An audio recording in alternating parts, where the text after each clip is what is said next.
I would now like to introduce today's facilitator, Carolyn Lewis, Managing Director of eLearning Marketplace. Carolyn, over to you. Thank you very much, Sarah. Well, good morning, everybody. It's looking a bit grim outside today, but hopefully we're going to have a little bit of fun today with this webinar on PowerPoint presentations. So let's get started. I thought I'd just set out the learning objectives. I'm sure you're all familiar, and hopefully it's because of the learning objectives being useful to you that you signed up today. So I won't spend too much time on that. So presentations, little bit of a sort of fun cartoon here for you, but it basically sums up the fact that a poor presentation, a poorly delivered presentation, is extremely boring and doesn't engage the audience. I think what I want to just say at this point, actually, before we sort of delve into the skills in PowerPoint, is that there is a distinct difference between delivering your presentation face-to-face in a sort of conference or a classroom setting to putting your presentations online as learning resources. And I really will be pointing out as we go along the distinction between the two, because a presentation that is delivered in the classroom is really not an appropriate presentation to put onto a learning management system as a learning resource, because hopefully if that presentation is delivered well, then the bulk of information is coming, obviously, as it is with me, verbally rather than setting that out on the screen. So as we go through, do please bear that in mind, because we're going to be moving through to preparing your presentations as learning resources. But to start with, we're just going to look at presentations from the point of view of design and delivery. I've just taken a few examples here from the blended learning series that I've delivered for AELP over the summer. You'll notice that there aren't any bullets in sight, so we can really engage our learners with such a variety of different slides, and what I'm trying to do today is to show you some skills in a very short space of time, really, because we could do this workshop over a full day.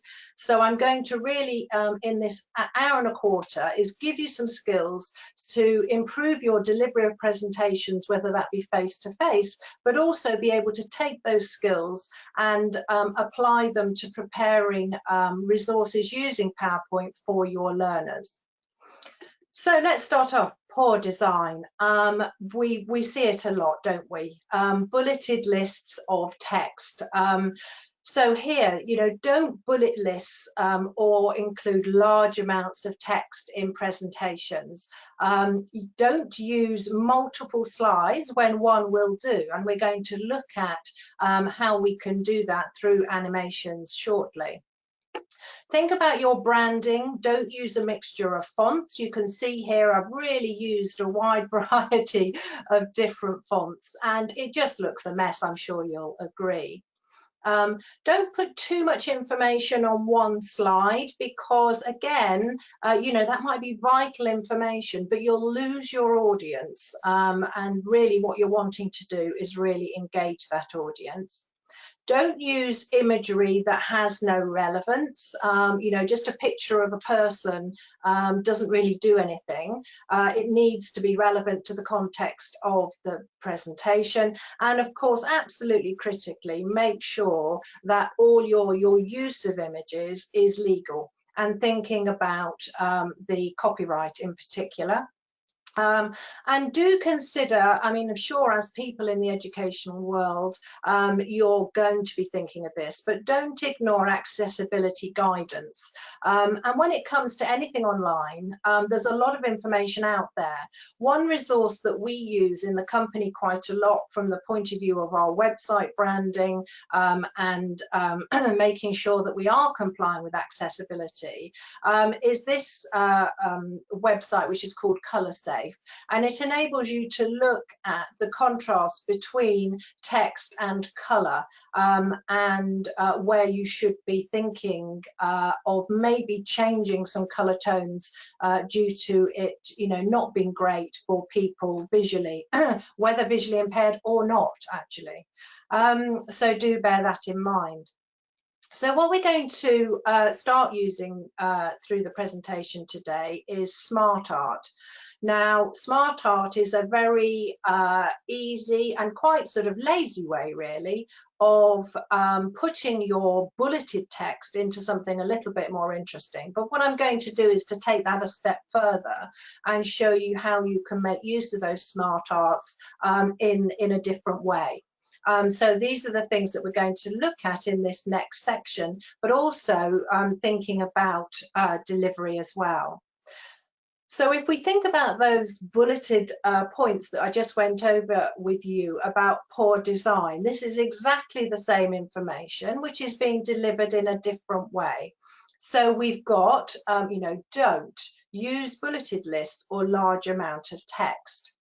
Now, because I might want to be talking about a particular point, I haven't automated the animation here. So it's actually being driven by me using my mouse. So use multiple slides. Don't use multiple slides when one will do. So here you'll see those same bullets coming across the line. And what I've done here is I've converted that bulleted list into a Smart Art. I've then taken all those images which Smart Art has actually grouped together as one. I've ungrouped it all so that I can actually change the colours and the branding to what I want, and also I can animate parts of that Smart Art as well, because Smart Art itself cannot be animated. It can only be animated as one group. So I hope you'll agree that that slide looks a lot better than the bulleted list that we started off with. So if we look at a demo here, so slightly different today, what I'm going to be doing is jumping in and out of my presentation so that I can demonstrate what I've done. So here we are, we've got a very short bulleted list, 3 points from where we were, the first slide that I gave you. So that's actually contained in a text box. So what I can do is I can actually go to my home script, my home tab, and you'll notice that there is a convert to Smart Art. Now, depending on what version of PowerPoint you have, you may find the slight differences, but this is 2016, and so 2019 being the latest. Okay, so I can click into here and I've got a number of different options, and actually I can provide myself with even more options with the more Smart Art graphics. But the one I used before was this one, which you will recognize. There's not much text, so they're quite short and dumpy. I can change the aspect of that and make them a little bit longer. Now, if you're going to be using a Smart Art that requires images, then actually you need to do that first. Now, I'm not going to do that at this point because obviously I want to show you the skills. And what will happen here is if you click on the image, it will ask you to insert a picture. And I think we're probably aware of how to do that. So I'm not going to do that today for this exercise. But what I am going to show you is that we can see that the whole Smart Art has the handles round it. And we can't therefore animate different parts of it. So what we're going to do is we're going to right click on the image and we're going to go to group and we're going to say ungroup. Okay, now what we need to check is that when we click in, there isn't another you'll see the handles right around the outside. So this Smart Art has actually got more than one grouping. So we're going to ungroup again.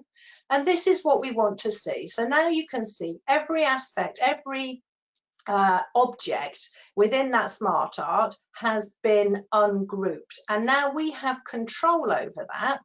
And in fact, when you ungroup Smart Art, you can do whatever you want with it. Move it around the screen, change a shape to something else. So Smart Art can be a very good way of sort of cheating in effect, whereby you just take your bulleted text and put it into a visual presentation and then change it in whichever way you want.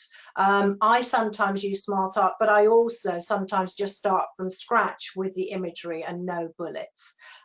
So what we want to do now, we want to leave this particular arrow, so I don't want to touch that, but what I'm going to do is I'm going to group the image, if it was a group, I'm going to group that together, okay?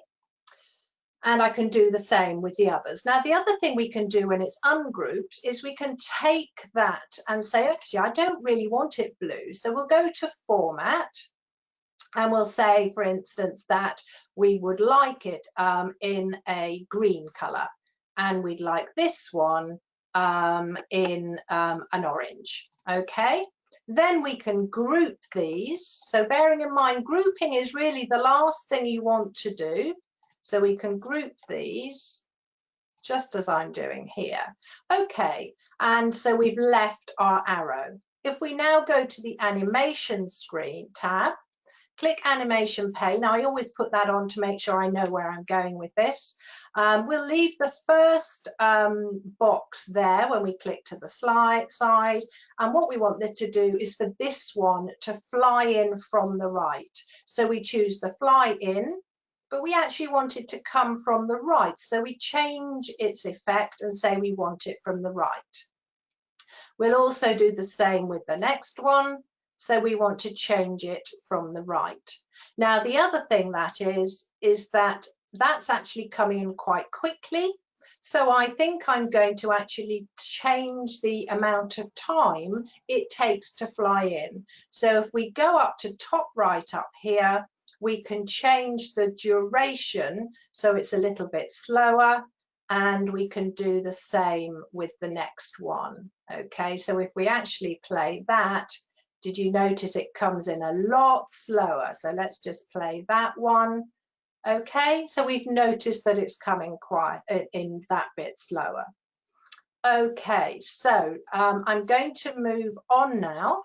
But what we'll see is this demonstration slide actually working. Okay. So the next thing we're going to look at is poor delivery. And you'll notice that I'm not using my hands. This is actually completely automated. Be thinking all the time whilst I'm showing this, please, folks, that your ideas of changing this into a learning resource and somebody actually interacting with this or watching it as a bit of a video.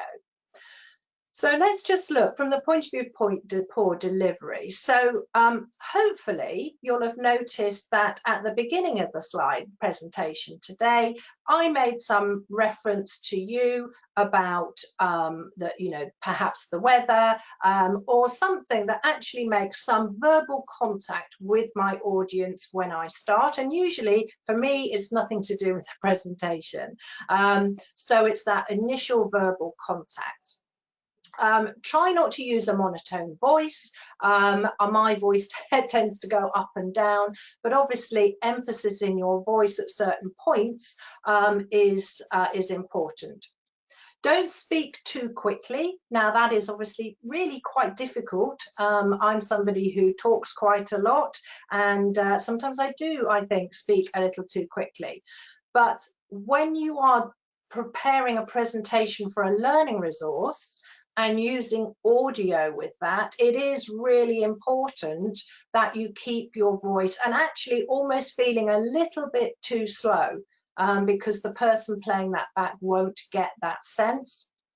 Don't read your slides. So that whole situation of the bulleted list and turning to a presentation and reading it, for me, is the absolutely worst type of delivery.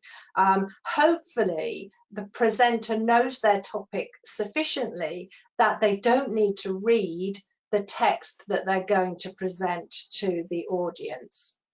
I actually, this next one for me, remain still, is very easy, because I'm not naturally a person who stands still. I use my arms a lot, my body moves, and if I'm presenting face to face, I'm generally moving around a stage quite a lot. For me, the worst thing is standing behind one of those sort of lecterns, which I absolutely hate. But even when you're doing webinars or you're doing learning resources, be natural. Don't be too stiff. Make eye contact with your audience. Now, my eye contact here with you, obviously I can't see you, but I know that my webcam is the point of eye contact. And so again, not necessarily all the time, but showing that you are identifying that your audience are there. And so you're talking to them completely. That applies to any type of presentation at all. So even with a large audience, your eyes are moving around and making contact with the people there. And don't spend too long on each slide. So on that note, I will move on. Okay, so I'm going to combine a few skills here into the demo. So what we're seeing here, and I'm going to pause it, you'll notice I wasn't using my mouse at all to move that on. So as with that last slide, we've actually got an automation of the imagery coming to screen. But what we're going to do now is we're going to combine multiple phases. So this is now going to disappear, and another imagery is going to appear. So what we've done here is I've taken the good practice and in actual fact, exactly what we've been covering, and combining it into one slide. It looks a little bit busy, but what I'm trying to do here is to demonstrate that we can actually have phases of automation in one slide. So we've actually had the imagery come in and go out, come in and come in. So there are multiple phases there of the smart art.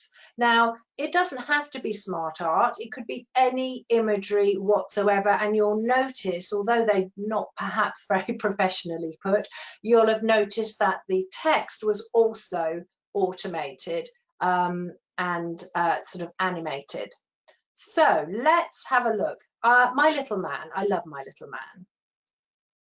Okay, so I actually had audio on that, but I realized that actually it doesn't work terribly well with webinars, because it means I have to remain absolutely quiet for you to hear the audio and then for me to come in. So I've taken that off, but I will show you how that works. Okay, so My Moving Man could have been absolutely anything again. I just want to demonstrate the skill to you. Right, so the first point is it is literally automating, okay, which you would use a lot when you're preparing a learning resource, but also I use a lot in this type of context when I'm doing a demonstration, when I'm doing a webinar, beg your pardon. Okay, so let's come out and go here so we can actually show this. So this is a smart art, but what I've done is I've already ungrouped it, and we've got one object here, which is the curve, and we can change that curve. And then what I've done is I've grouped this image and this image, actually not an image, is it? It's a shape, into a single group.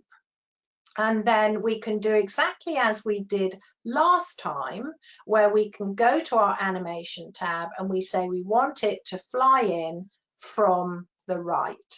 Okay, and I'll just do exactly the same with the others. So we're sort of repeating the exercise there, but I'm going to show you one other thing. So flying in from the right. Okay. But I don't want to actually be in control of this. I want it to be automated, a bit like a sort of video would be. So we can see our three shapes flying in from the right. So if I take the right one and actually say this one starts when I click. That's fine. I want it to come in a little bit slower, okay, and I don't want any delay. I just want it to come in when I ask it to on the click. But on the second one, we're going to automate it. So we're actually going to say after the previous, I'm going to increase its duration to slow it a little. I'm not going to add any delay. What the delay does is it actually shortens it, it provides a delay between one image coming and the next one coming. Okay, and I'm going to do exactly the same with this. So I'm going to say after previous, I'm going to increase its duration and leave its delay. So let's just have a look at that. So it's coming in, and it's coming in quite quickly, as you'll notice. Now, if we think actually this one is coming in a little bit too quickly, I could add a delay. Okay, so let's add a delay. Let's have a look again. In it comes, just slightly. I think that timing's better because actually the timing of the shapes and the timing of the delay looked pretty even. All right, and then our little hand actually just appeared at the end of it all, again after the previous, with a little bit. We'll put a bit of we'll put a duration of the same and the same sort of delay. Okay. Right, so that was the bringing in automatically with a little bit of delay. So what I'm going to do now is, before we go back to the presentation, I'm also going to show you about the running man. Excuse me. So the running man is basically an image that I found of this character in 3 different stages of running. So to actually create that movement, what we first of all need to do is split an image up. And I'm going to show you a technique that I use a lot with sort of playing about with imagery, is I use the tool called Snippy. Now, Snippy is a Windows accessory, so it's available to everybody. I use it so much it sits on my taskbar. So what we're going to do is we need to split these men up. So I'm going to actually say I've got a new image here. Okay, so we've snippied him. If I now do Control V to paste him, I can now got one imagery on its own of that man in that part of his running technique, as it were. So I'm going to do the same again with the second one. So we very carefully make sure we don't get any of the other image. Okay. And then I do Control V, and there, whoopsie, there he is. And we'll do it one last time. But actually the beginning, now that's no good because we've got the box around it. So I need to make sure I haven't got anything selected with any lines, otherwise that's going to appear. And now I've chopped his fingers off. So let's just, it's quite difficult to do this. I'm going to keep going because I don't want to delay us. Okay, and so I Control V him. So let's get rid of this imagery. You can actually get quite a lot of images similar to this, which will actually have, it's full, an image is full of people in with different movements and different, sometimes even different facial expressions. So being able to do this is quite a handy technique. So we take our man and we put him right at the beginning here. Okay, so let's go to our animation pane. So the man we want to appear. Okay, so he's going to appear here.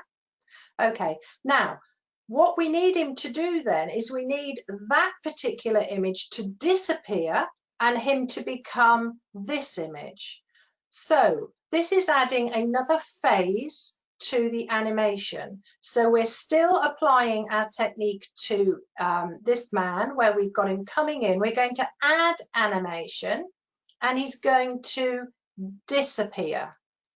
Okay, so he comes and he goes. Then we're going to move this man. Now we need this man. If we put him here, he's going behind. And this is a very important point, that you must make sure that as the order of your animation, all those images come on top of each other, because otherwise you're going to lose them when you play it. So this image must come to the front, okay? Bring to front. Right, what we're going to do is we're going to bring him really close like that, okay? Then we're going to say he's going to appear and he's going to disappear. Then we take our third man, we bring him in. Oops, he's going behind. So we go to format and we go to bring to front.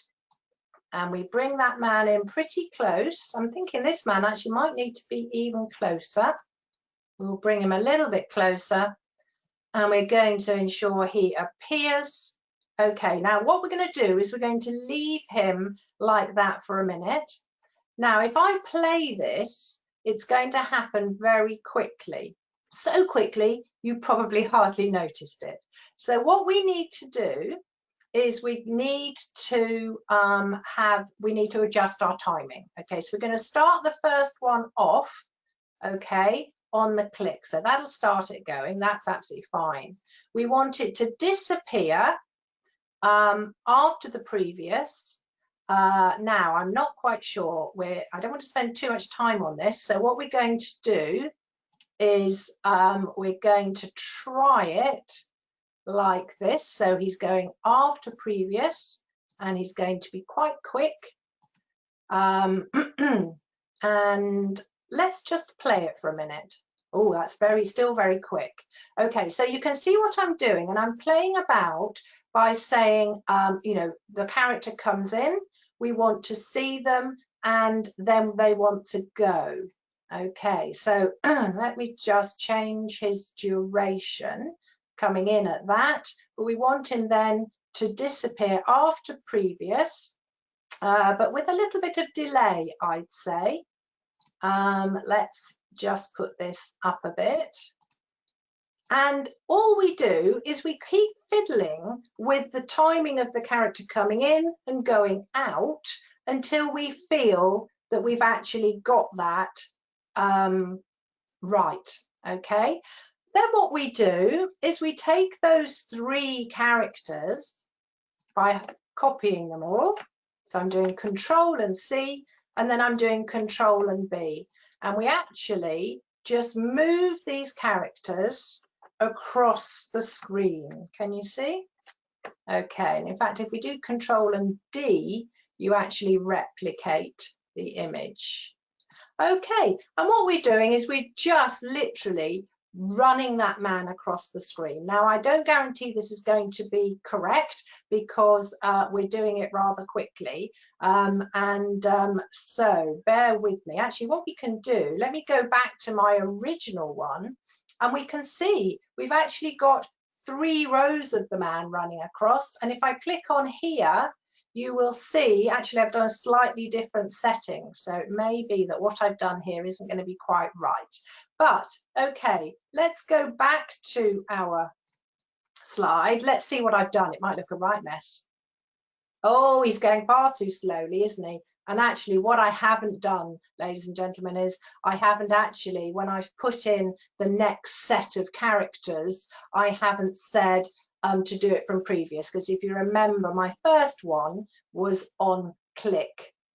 Okay, so that's not going to work. So my next set of 3, that first one mustn't be on click, it must be after previous.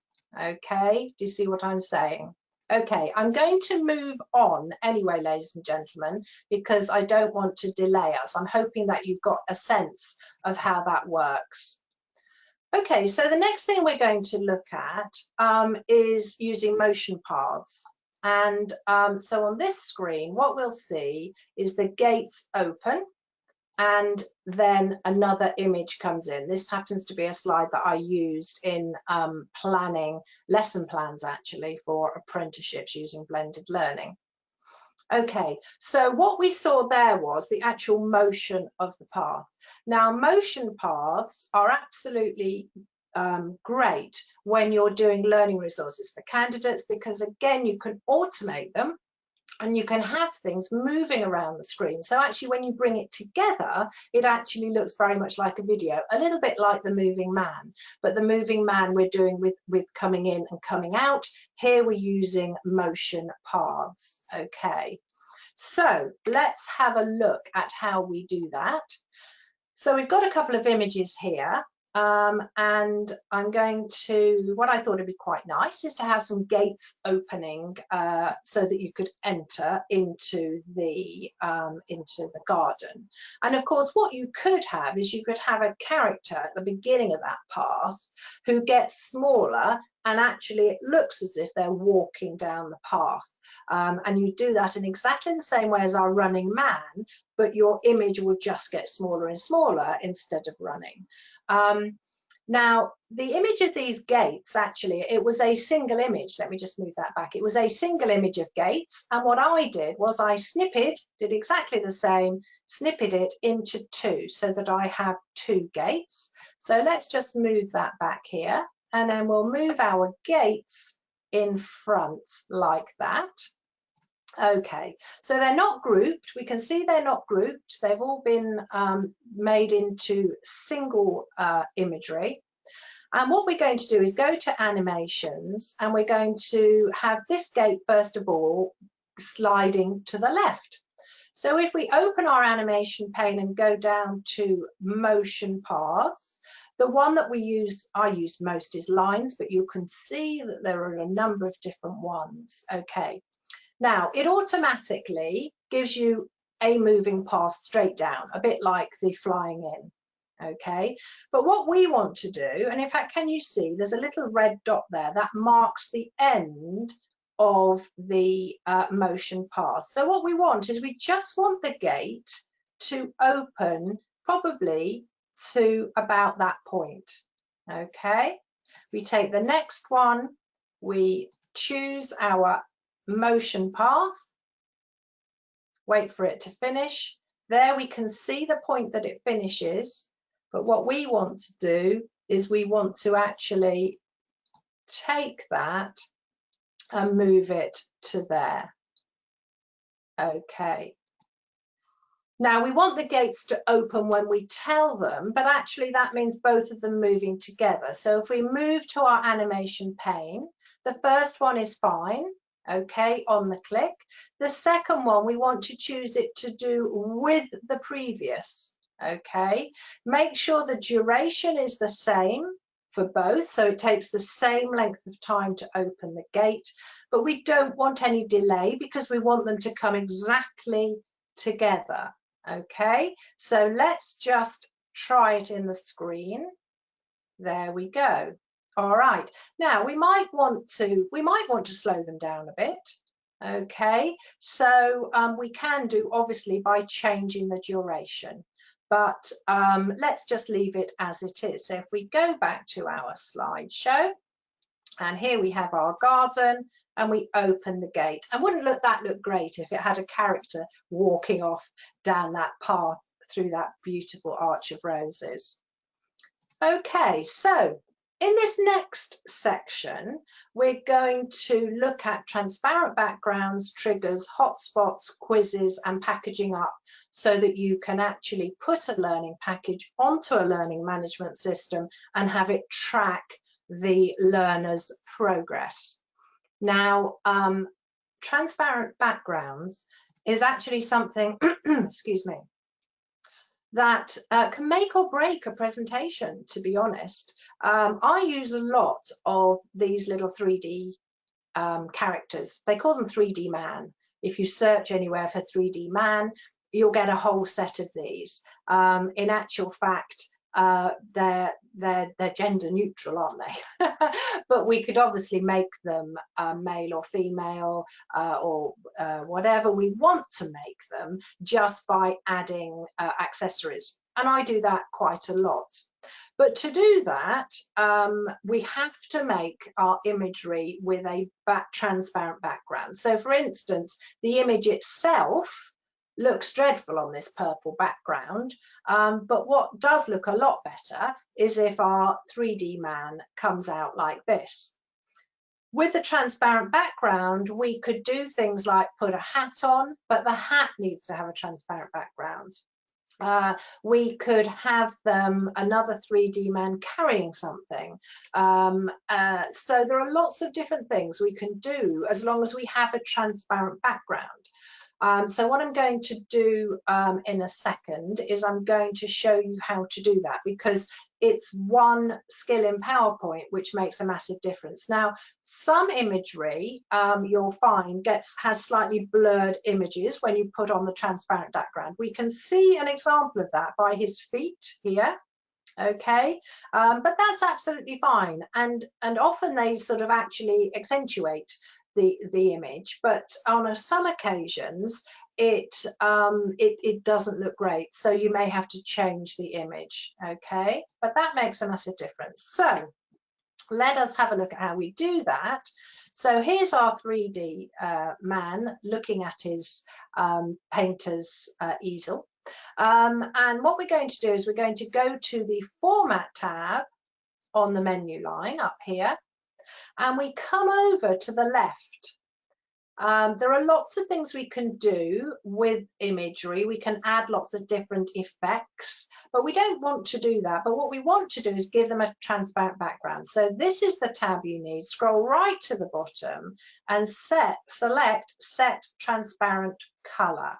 Okay, we then get a little sort of paintbrushy thing, and we click the background of the image that we want to change.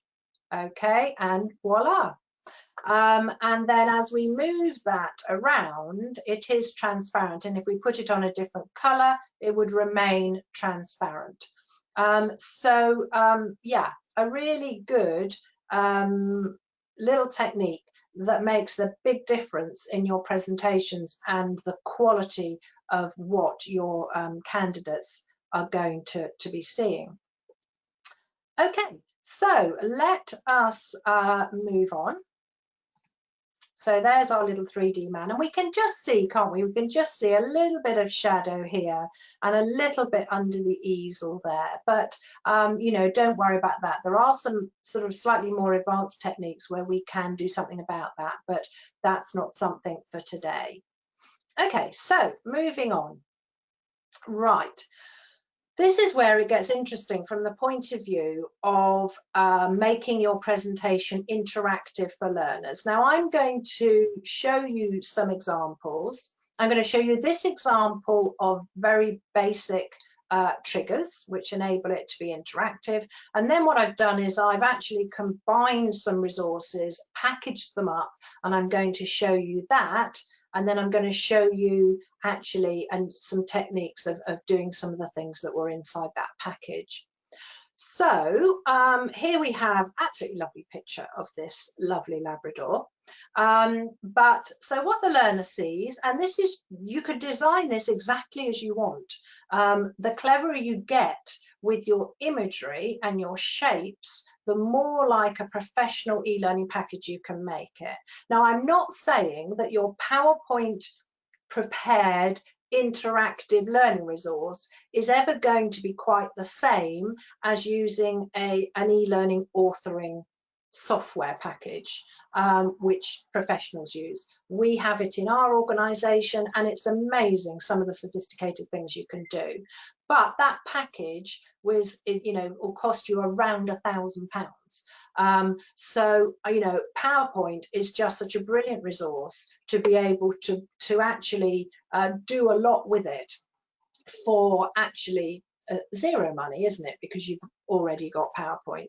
And what we can do in PowerPoint, of course, we can embed videos, we can add sound, we can do video captures within PowerPoint, and we can combine these all as resources within our presentation and then package them up. And I'm going to show you some of those skills. So this is a very simple, so we would have, this is telling you what I'm doing, but obviously if it was a learner, we would have an instruction there saying select the correct dog breed. So if we selected Great Dane, it would say incorrect, try again. Is it a poodle? Incorrect, try again. Is it a Labrador?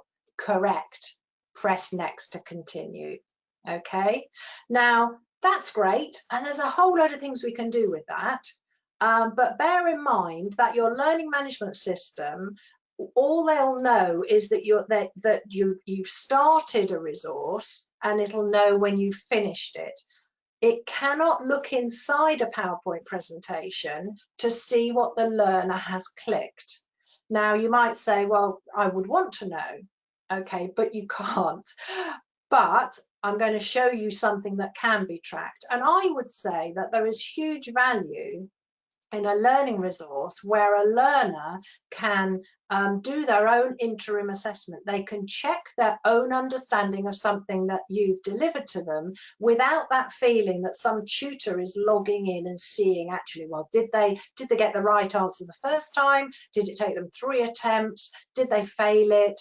You know, there is value, I really believe, in the learner doing this themselves without that feeling of someone watching. And of course, they can go over and over and over this as many times as they like. So this is the beginnings of our learning resource. So now I'm going to show you an example of a very short packaged PowerPoint presentation into an interactive learning resource. Okay, so it's going to take me to a web browser where we're going to play that resource, but equally I could have packaged it into a zip file and put it on our learning management system. Okay, so let's have a look. Now I've done it before, so just like any e-learning package, it's going to say, do you want to resume from where you left off, or do you want to start again? So it's clever enough to know that. Okay, so would you like to resume? No, I want to go to the beginning. All right, so it puts my PowerPoint presentation inside this rather nice border. It's an iSpring resource, but we'll come to that in a minute. So I press next, and so select each caution sign below to find out about the health and safety law. So I select this one, up pops something I need to read. I select this one, up pops something I need to read. Okay, nothing else to do on that page.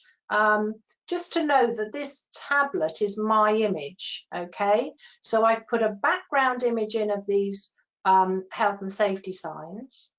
I've then put a rectangle shape on top of that, made it white and then semi-transparent. And then on top of that, I've put these other things, okay? So next. Collect 6 stars by clicking on the hazards in the room, then select next. Okay, so let's find the hazards. So let's go 1, 2, I've got 2. Oh, no, that's not a hazard, so it's telling me incorrect. Okay, try again. Okay, so we're going to say here he's holding a cigarette. There's some cables, there's a frayed cable. Oh, look, and there's a baby with its finger in the plug. Now, there are others, but I've collected 6, so that's fine, okay? And then I'm going to press next.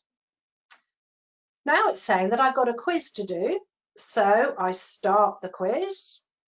I'm randomly going to answer these questions, which are nothing to do with health and safety. It's just I pop this in here. Okay, have I answered it correct? Yes, I have. Continue. What is this picture? A word to describe this picture. It's a man. Is that what I wanted? No, it's not. Okay. View my results. I got 50%, so I didn't pass because the passing score was 90%. Okay. Right, so what we're going to do now, so that is my packaged SCORM for my learning management system, which I've shown you in the browser. But I hope you agree that actually with the power of PowerPoint and a clever little free tool that I'm going to show you from iSpring, you can do something very similar to that. And actually, it's as good as your animation skills are, really, your PowerPoint skills.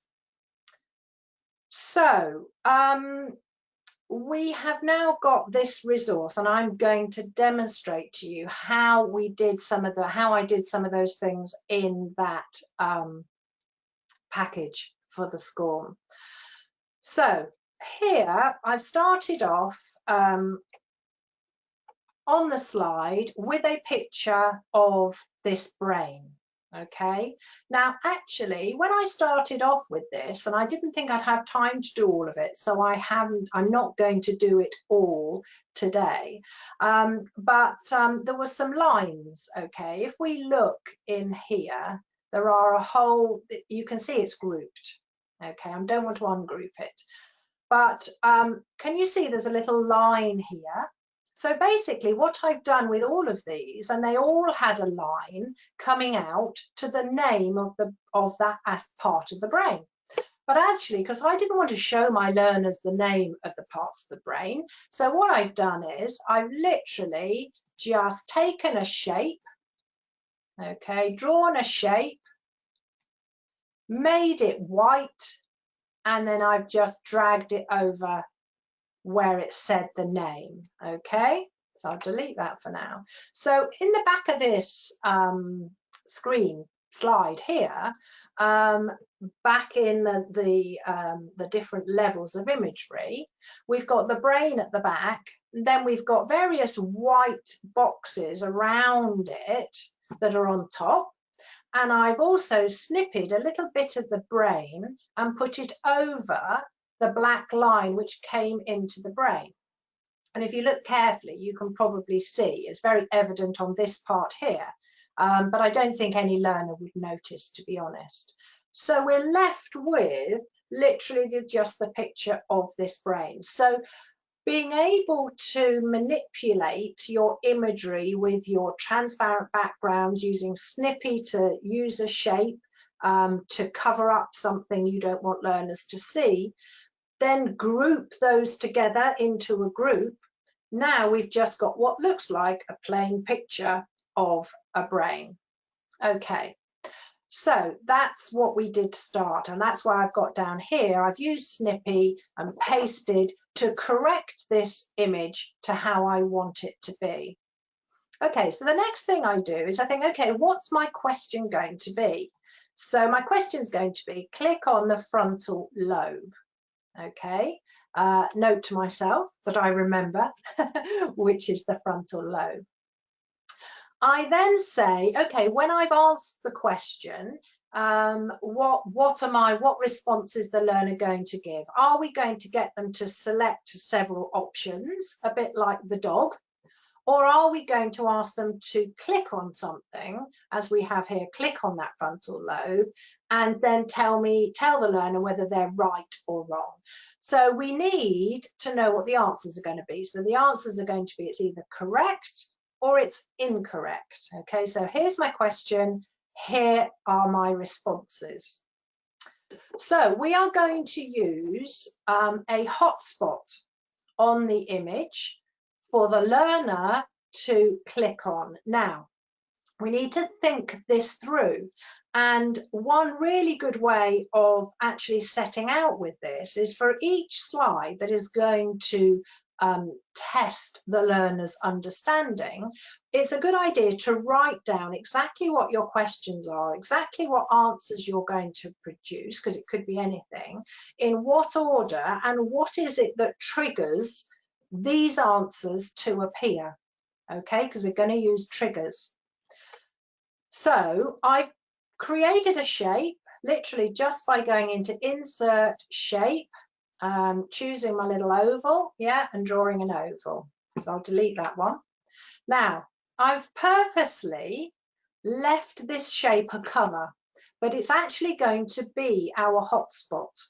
So we're going to say to the PowerPoint, when the learner clicks on this hotspot, yeah, we're going to show the result that they are correct.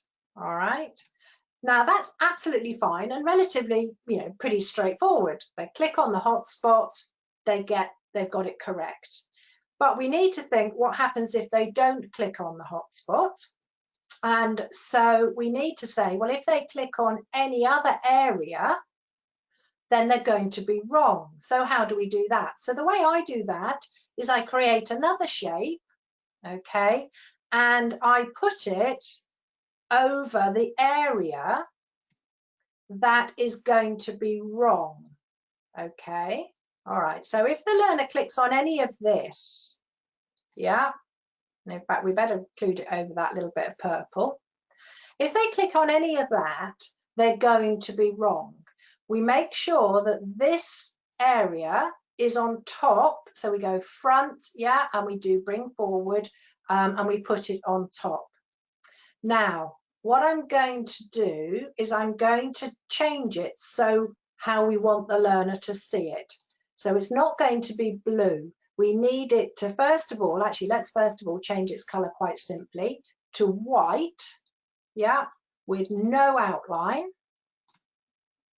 And then what we want is we want it to be transparent. So we right click, we go down to format shape, yeah, we go to its fill and we say we want it to be transparent. Now, if we make it fully transparent, which is what we want, yeah, the learner isn't going to know it's there. Okay, so to test it and to make sure everything's right, I'm going to leave it semi-transparent so you can see it. Okay. Then we're going to take this one and we're going to say, okay, so if they click here, let's make it a little bit bigger. Yeah. So generally when people click, they click pretty near the middle.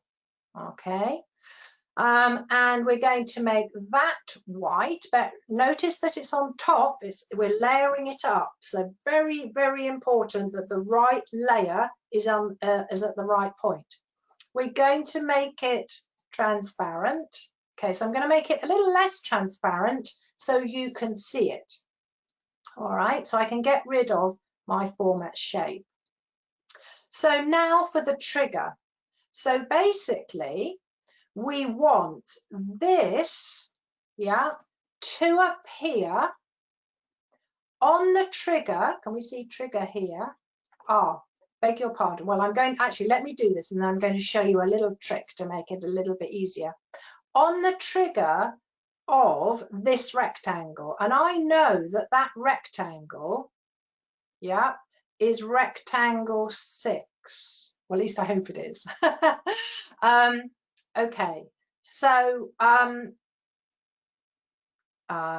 I've done that wrong, haven't I? I think I have done that wrong. Beg your pardon. Right, so what we want is we want this to appear on the trigger of rectangle 6. Okay, we want the correct one, so this to appear on the trigger of oval 7. Okay, does that make sense? So easy to get it wrong when you're suddenly not concentrating. Okay, now you might say to me, how on earth did you know, out of all these things on this screen, that this was rectangle, what did I say it was, 6? Is that saying rectangle 19? Okay, bear with me because I picked the wrong one there. Okay, so this is going to appear on the trigger of rectangle 6, which is what I thought I'd shown.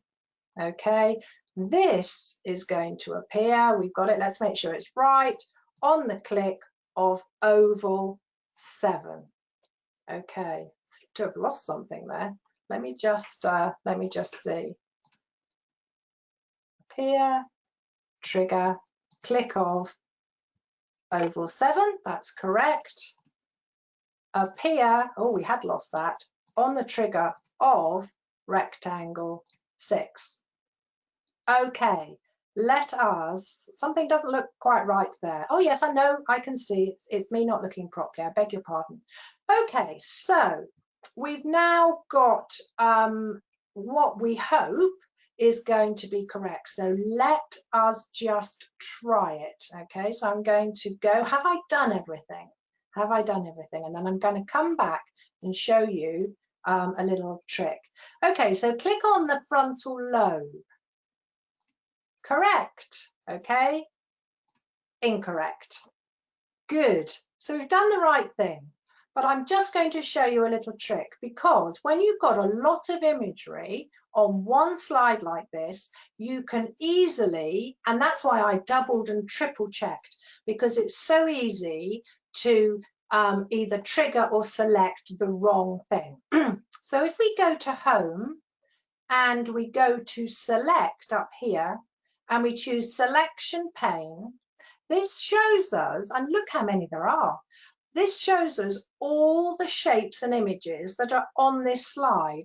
So what we do is we say, okay, this is the one we want, and it highlights it for us. Yeah, oval 7, make a note of it. We want this one, rectangle 6, make a note of it. Okay, so that's how we can do it. So we're just going to improve this so that it's like we would want it. Excuse me, I'm just going to have a sip of water. Right, so let's improve it so that it's as we would want it for the learner. So we go to our format shape, we make that totally transparent. And of course, what happens then is the learner cannot see our hotspots at all. Okay, so then, and we might just have these appearing somewhere else. But you can design your page as you would like it. So let's go to slideshow. From this slide, click on the frontal lobe. Incorrect. Correct. Okay, so the learner doesn't see anything, but your hotspots are actually defining that trigger. Okay, so I hope that makes sense. So moving on then, how do we get the quiz in? So you may have noticed on my menu, and we're going to look at it in a second, I have got iSpring Free 9. Now I've done it, ladies and gentlemen, so when you get a copy of this presentation, if you click on this download for free, it's going to take you to the web page where you could download it. Okay. Now, the free version of iSpring Free allows you to create 15 slides in your learning resource. And bearing in mind, you can do multiple things in one slide. So don't think, gosh, 15 slides, that doesn't sound very much. But of course, you can combine so much in one slide. And within your quiz, you can have 5 questions. Now, if you're just checking understanding, then that may be enough. Now, that is completely free, and I would recommend you use it for free to get used to it. If you want to have unlimited slides and unlimited questions, you can actually buy the full version for £290, and it's a one-off payment, so not too bad for an organisation. And if you're making good use of it, then you know that might be good value. So what I'm going to show you now is actually putting the quiz in here. All right, so we go to our iSpring Free tab, which is up here, and we'll notice that there's a quiz tab. We click quiz, and here it comes. Okay, do we want a graded quiz or a survey? We want a graded quiz. Okay, and we're going to start a new one. Now, within the free version, you have 3 different types of questions you can use. If you have the pro version, then there's an awful lot more, but that's completely up to you. So multiple choice, let's choose a multiple choice question. And actually, once you get the hang of the screen, it's really very straightforward. So select the correct answer option. So let's just say, you know, what breed of dog is this? Okay.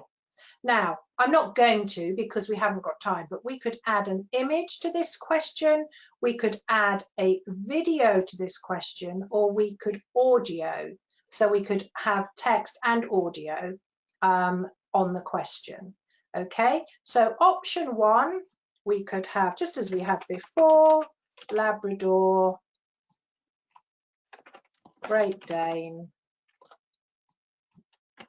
Poodle. Okay, and we say this is the correct answer. Now we've got lots of options from the point of view of giving feedback. We can have different scores for each question. There are a number of other things we can change, which we can set in the properties of the quiz, but they're limited in the free version. Okay.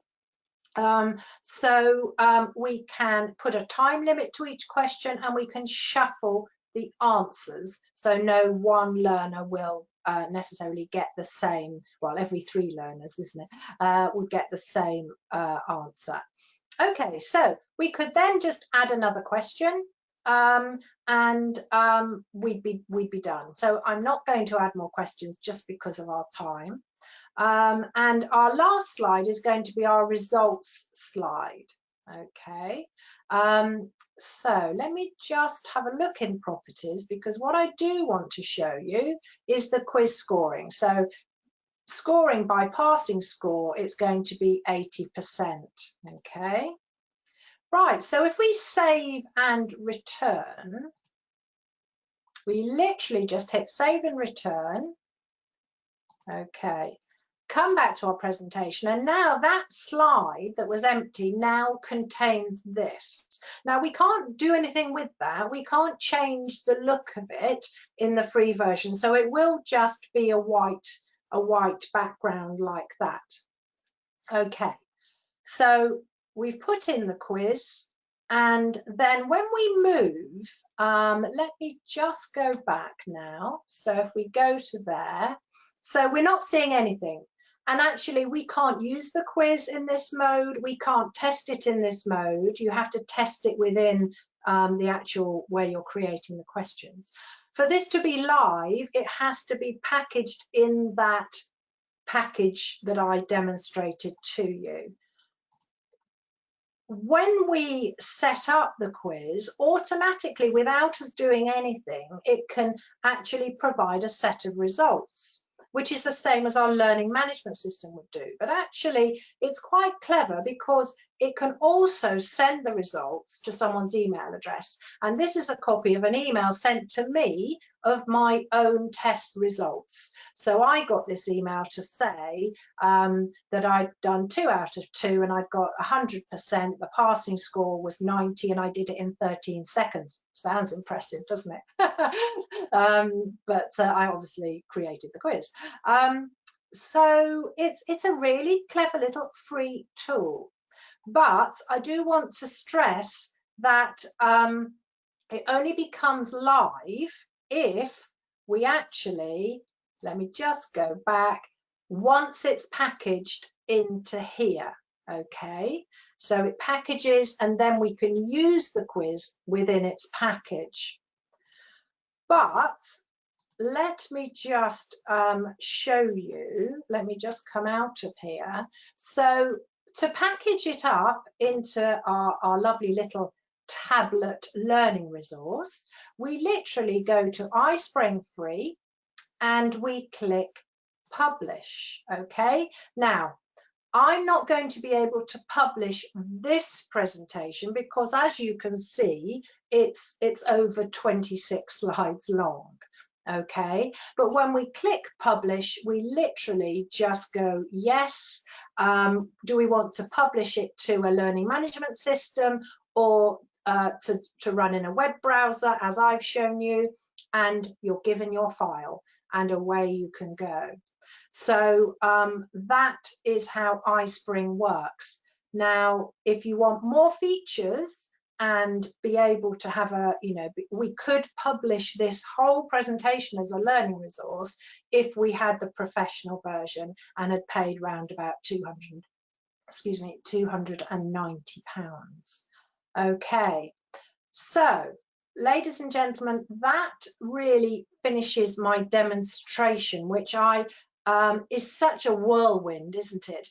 Normally with this type of training, I would deliver this on a sort of day's workshop. What I've tried to do is to pick you out some of the key skills that will enable you to build that learning package, and so I do hope that it's been useful for you. And but we have gone extremely quickly, but you will have the presentation to be able to go through slowly, stop it where you see me doing certain things so that you can replicate it. So I'm now just going to look and see if we've got any questions.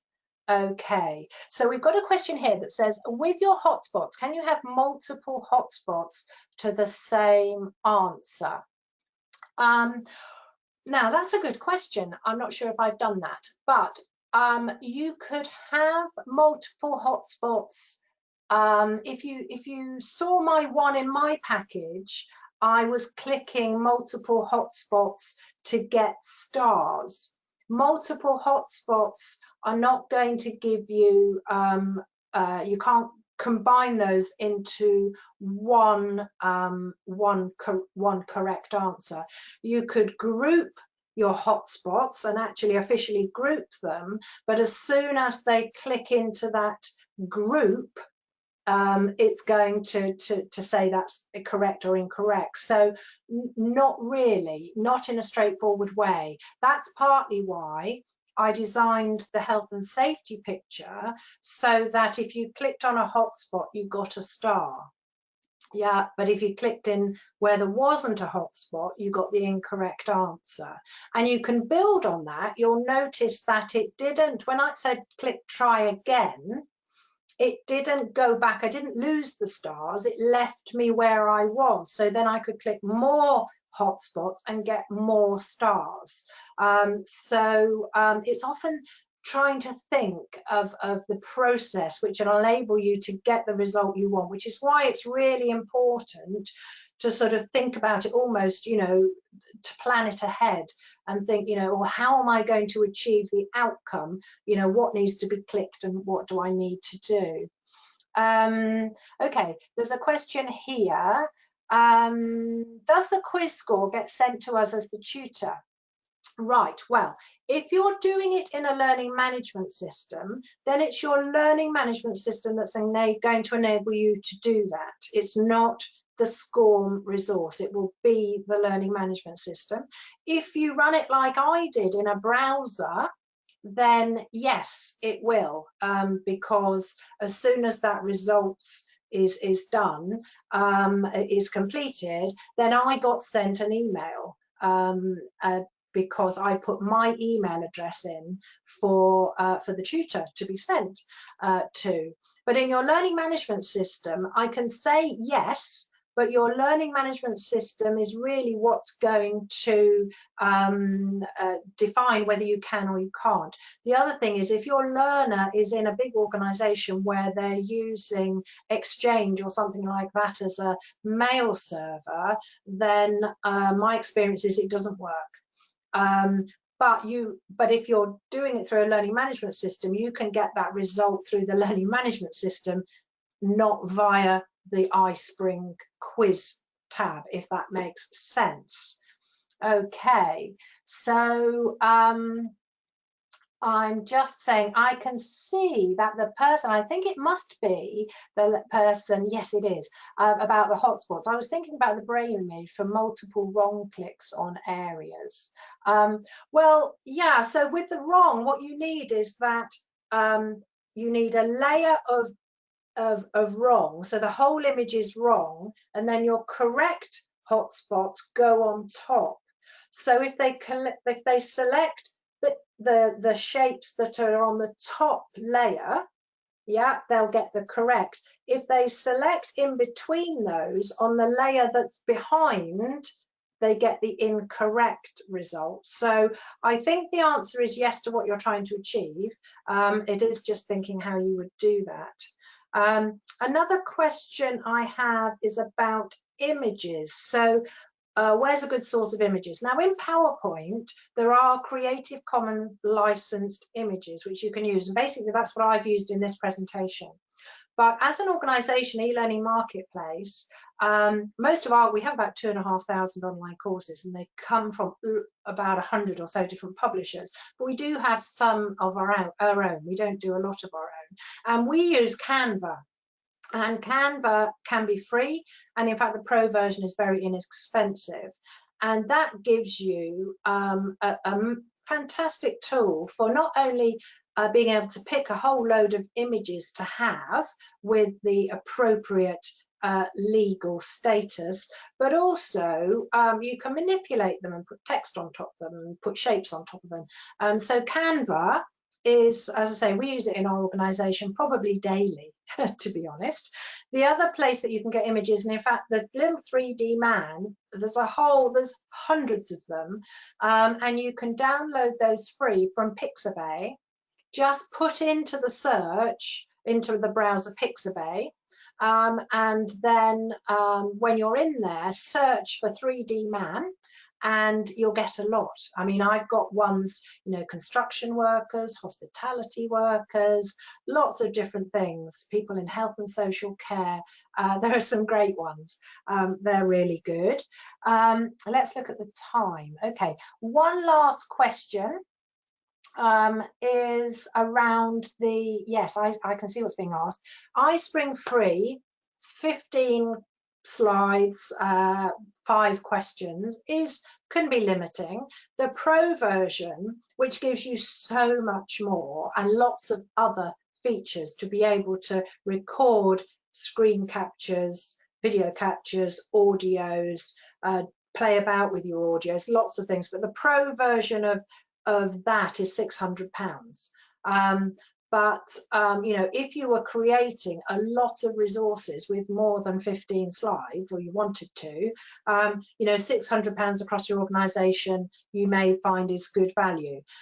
The authoring software that we use is Articulate Storyline, and you can now buy it per user online. And it's, you know, it's probably not that much more expensive than iSpring and gives you fantastic functionality. But the thing to remember is that it is a complex piece of software. When I go back to it now, having not used it, say, for 6 months, it is a massive learning curve all over again. It's quite a complex tool, like, you know, software package to learn. And so if you know PowerPoint and your staff know PowerPoint, then so much you can achieve so much when the staff having confidence in playing about with it and knowing that they can't do things wrong and mess it up. So I'm afraid we've run out of time for questions. Thank you very much. I've popped a slide in here, although there does seem to be an error there. I do apologise. Let me just get rid of that right this minute. This is me and our organisation. If you've got any questions, please do email me. Feel free to email me. I'm very happy with that. Thank you for your company today. I do hope that you've been able to take something away from what I've shown you today, and that it's been useful. And so I'd like to say goodbye and hand back to Sarah for you. Thank you, Carolyn, and thank you everyone for attending today's webinar. If you have any other questions, please contact the events team at AELP. Once you leave today's webinar, a survey will appear on screen. We would be grateful if you could spare a minute to complete it. You will then receive a follow-up email, usually within 24 hours, with a link to view the recording of the webinar and a PDF version of the slides. On behalf of myself and everyone at AELP, thank you for joining us today. Please enjoy the rest of your day.